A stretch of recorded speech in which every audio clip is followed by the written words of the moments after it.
అందరికీ నమస్కారం అండి. చాలామంది ఎక్కువగా తిరుపతి వెళ్తూ ఉంటారు. తిరుపతి వెంకటేశ్వర స్వామి కలియుగ దైవం అని భక్తులు నమ్ముతుంటారు. కష్టాలొచ్చినప్పుడు స్వామివారికి మొక్కుకొని, ఆ మొక్కులు తీర్చుకోవటానికి తిరుపతి వెళ్తూ ఉంటారు. తిరుపతి వెళ్ళిన వారు తప్పనిసరిగా తలనీలాలిస్తూ ఉంటారు. అసలు అసలు తిరుపతి వెంకటేశ్వర స్వామి వారికి తలనీలాలు ఎందుకు ఇవ్వాలి? తలనీలాలు ఇవ్వటానికి వెనుక కారణం ఏంటి? తిరుమలలో ఉన్న కొన్ని వింతలు, విడ్డూరాలను గురించి ఇప్పుడు మనం ఈ వీడియోలో తెలుసుకుందాము. ముందుగా ఒక చిన్న రిక్వెస్ట్ అండి. మీరు గనక మా ఛానల్ మొదటిసారి చూస్తున్నట్లయితే వెంటనే సబ్స్క్రైబ్ చేసుకోండి. పక్కనే ఉన్న బెల్ ఐకాన్ని యాక్టివేషన్ చేసుకుంటే మేము పెట్టే వీడియోలన్నీ కూడా మీకు ముందుగానే నోటిఫికేషన్గా వస్తాయి. ఇక లేట్ చేయకుండా వీడియోలోకి వెళ్ళిపోదాము. చాలామందికి కొన్ని డౌట్స్ ఉంటాయి. తిరుమల వెళ్ళిన వాళ్ళు తప్పనిసరిగా తలనీలాలు ఇవ్వాలా? ఆడవాళ్ళు తిరుపతిలో తలనీలాలు ఇవ్వచ్చా? ఇవ్వకూడదా? ఇవ్వకపోతే ఏదైనా కీడు జరుగుతుందా? ఇలా అనేక సందేహాలు అనేక మందిని వేధిస్తూ ఉంటాయి. ఈ సందేహాలన్నిటికీ కూడా ఈ వీడియోలో మనము సమాధానం చూద్దాము. తిరుమలలో తలనీలాలు ఇవ్వటానికి వెనక ఒక కథ ఉంది. ఒకరోజు స్వామివారు భూమిపైకి వచ్చారు. అప్పుడు ఒక గొల్లవాడు స్వామివారి తలకు గాయం చేస్తాడు. ఈ గాయం వలన స్వామివారి వెంట్రుకలు కొన్ని ఊడిపోతాయి. అంత అందమైన ముఖానికి తలలో చిన్న ఘాటు ఏర్పడింది. అసలు గాయం ఎలా జరిగిందంటే, పూర్వము స్వామివారి మీద ఒక చీమల పర్వతం ఏర్పడింది. ఒక గోవు రోజు వాటికి పాలివ్వటానికి ఆ పర్వతానికి వెళ్ళేది. అది చూసిన గొల్లవాడు తీవ్రమైన ఆగ్రహంతో గొడ్డలితో ఆవును కొట్టబోతాడు. అప్పుడు స్వామివారికి దెబ్బ తగిలి కొంచెం జుట్టు రాలిపోయింది. ఆ ఘాటును చూసిన స్వామివారి తల్లి వకుళాదేవి చాలా బాధపడింది. ఇంత అందమైన ముఖానికి ఆ ఘాటు లేకపోయి ఉంటే బాగుండేదని చింతించింది. తరువాత కొన్ని రోజులకు స్వామివారు నీలాద్రి పర్వతం మీద సంచరించటానికి వెళ్ళారు. అక్కడ స్వామివారు ఒక చెట్టు కింద విశ్రమించినప్పుడు నీలాదేవి అనే ఒక స్త్రీ స్వామివారిని చూస్తుంది. నీలాదేవి అక్కడ నివసిస్తుంది కాబట్టి ఆ కొండకు నీలాద్రి అనే పేరు వచ్చింది. నీలాద్రి 7 కొండలలో ఒక కొండని చెప్తుంటారు. నీలాదేవికి విష్ణుమూర్తి అంటే అచంచలమైన భక్తి.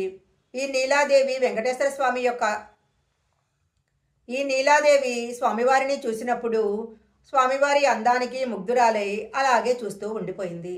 తరువాత ఆమెకు స్వామివారి తలలో ఒక చిన్న ఘాటు కనిపించింది. ఇంత అందమైన వ్యక్తికి చిన్న ఘాటు ఏమిటి అని బాధపడి నీలాదేవి తన తల వెంట్రుకలు తీసి స్వామివారి తల మీద అతికించింది. అప్పటికప్పుడు స్వామివారి ఘాటు నయమైపోయి అక్కడ వెంట్రుకలు వస్తాయి. పడుకొని ఉన్న స్వామివారు నిద్రలేచిన తరువాత అక్కడ ఉన్న నీలాదేవిని చూసి, నువ్వు నాకు నీ కురులు ఇచ్చావు, దీనికి బదులుగా నీకేం కావాలి అని అడుగుతారు. అప్పుడు నీలాదేవి, స్వామివారు రానున్న కాలంలో మీ భక్తులు భక్తితో తలనీలాలు సమర్పించుకుంటారు. ఆ నీలాన్ని మీ చేతి నుండి నాకు వచ్చేలా వరం ప్రసాదించండి అని వేడుకుంటుంది. ఆమె కోరినట్టే స్వామివారు ఆమె కోరికకు తదాస్తు అని చెప్పి వెళ్ళిపోతారు. మన తల్లి గర్భం నుంచి మనం జన్మించినప్పుడు ముందుగా తల ముందు పెట్టి వస్తాము. అంటే తల్లి గర్భం నుంచి ముందుగా తల బయటికి వస్తుంది. ఆ శిశువుకి ఉన్న పాపాలలో తన పూర్వజన్మ పాపాలన్నీ శిశువు యొక్క వెంట్రుకలలోనే ఉంటాయి. అందుకే మనం శిశువుకి కొన్ని నెలలు రాగానే పుట్టు వెంట్రుకల రూపంలో గుండు గీయిస్తాము. వెంట్రుకలు ఇవ్వడం అంటే మన అందము, అహంకారము, మోహము మొదలైన వాటినన్నిటిని దేవునికి సమర్పించుకుంటాము. ఒక రకంగా తల తీసి దేవుని దగ్గర పెట్టడం అని అర్థము.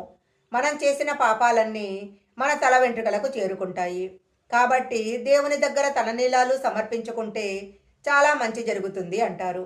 అయితే చాలామంది ఆడవాళ్ళు మాత్రము తిరుపతిలో వెంట్రుకలు ఇవ్వకూడదని, గుండు కొట్టించుకోకూడదని అంటారు. కానీ అది అవాస్తవము. స్వామివారి ముందు స్త్రీ పురుషులు అనే విభేదాలు ఉండవు. ఎవరైనా స్వామివారికి తలనీలాలు సమర్పించవచ్చు. ఎందుకంటే ముందుగా స్వామివారికి తలనీలాలు సమర్పించింది ఒక స్త్రీ మాత్రమే. ఆమె నీలాదేవి. ఆమె భక్తికి శ్రీవారు కూడా ప్రసన్నుడై కోరిన వరాలు ప్రసాదించాడు. తిరుమల శ్రీవారి గురించి అనేక ఆశ్చర్యకరమైన నిజాలు ఉన్నాయి. వెంకటేశ్వర స్వామి వారి యొక్క విగ్రహం చుట్టూ ఎన్నో తెలియని రహస్యాలు దాగి ఉన్నాయి. వాటిలో ఆశ్చర్యపరిచే కొన్ని వింతలను గురించి ఇప్పుడు తెలుసుకుందాము. దేవాలయంలో శ్రీ వెంకటేశ్వర స్వామి వారికి ఉపయోగించే పువ్వులు, పాలు, వెన్న మొదలైన పవిత్రమైన వస్తువులన్నీ కూడా తిరుపతికి 22 కిలోమీటర్ల దూరంలో ఉన్న ఒక రహస్య గ్రామం నుంచి తీసుకొస్తారు. ఇక్కడ ఉండే గ్రామస్తులకు తప్ప ఈ చిన్న గ్రామాన్ని గురించి ఇంకెవరికీ తెలియకపోవటం ఒక విశేషము. ఆ గ్రామంలో ఉన్న ప్రజలు ఎంతో నియమనిష్టలతో ఉంటారు. గర్భగుడిలో పూజలకు ప్రకృతి నుంచి అవసరమయ్యే ప్రతి సామగ్రిని కూడా ఇక్కడి నుంచే తీసుకెళ్తారు. తిరుమల గర్భగుడిలో వెంకటేశ్వర స్వామి యొక్క విగ్రహము గర్భగుడిలో ఉన్నట్టు కనిపిస్తుంది.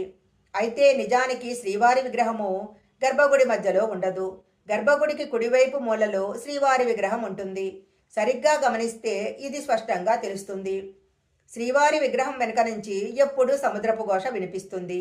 స్వామివారి విగ్రహం వెనుక చెవిపెట్టి వింటే అది స్పష్టంగా తెలుస్తుంది. కానీ శ్రీవారికి సేవ చేసే అర్చకులకు తప్ప సాధారణమైన భక్తులకు ఆ అవకాశం లభించదు. గర్భగుడిలో శ్రీవారి విగ్రహం ముందుంచే మట్టి దీపాలు ఎప్పుడూ కూడా కొండెక్కవు. స్వామి దర్శనానికి వచ్చే భక్తుల యొక్క నిర్మలమైన హృదయానికి ఇవి ప్రత్యేకగా నిలుస్తుంటాయి. ఈ దీపాలను ఎవరు వెలిగించారనే విషయము ఇంతవరకు తెలియదు. కొన్ని వేల సంవత్సరాల నుంచి కూడా ఈ దీపాలు కొండెక్కకుండా వెలుగుతూనే ఉన్నాయి. శ్రీవారి విగ్రహము ఎప్పుడూ తేమతో నిండి ఉంటుంది.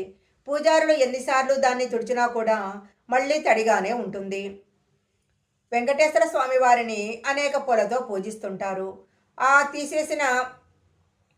పూజ చేసిన పువ్వులను పూజారులు విగ్రహం వెనుక ఉన్న జలపాతంలోకి వెనక్కు చూడకుండా వేస్తారు. ఆ పూలు తిరుపతికి 20 కిలోమీటర్ల దూరంలో ఉన్న వేర్పేడు గ్రామంలో, అంటే శ్రీకాళహస్తికి వెళ్లే దారిలో కనిపిస్తాయి. శ్రీవారి విగ్రహానికి నిజమైన జుట్టు ఉంటుంది. దీని వెనుక కూడా ఒక ఆసక్తికరమైన కథ ఉంది. తిరుమలలో ఉన్న శ్రీవారి విగ్రహము ఎప్పుడూ సజీవమైన కళతో కళకళలాడుతూ ఉంటుంది. సముద్ర మట్టానికి 3000 అడుగుల ఎత్తులో ఉండటం వలన తిరుమల పరిసరాలన్నీ చల్లగా ఉంటాయి. కానీ విగ్రహం మాత్రము ఎప్పుడూ వెచ్చగా ఉంటుంది. ముడికర్పూరము లేదా పచ్చకర్పూరాన్ని ఏదైనా రాయికి గనక రాసినట్లయితే అది కొద్ది కాలంలోనే పగుళ్లకు గురై విచ్ఛిన్నమైపోతుంది. కానీ శ్రీవారి విగ్రహానికి ప్రతిరోజు పచ్చకర్పూరం రాస్తున్న విగ్రహం మాత్రము చెక్కు చెదరకుండా ఉండటము ఆశ్చర్యపరిచే విషయము. వెంకటేశ్వర స్వామి వారికి శనివారము చాలా ఇష్టమైన రోజు.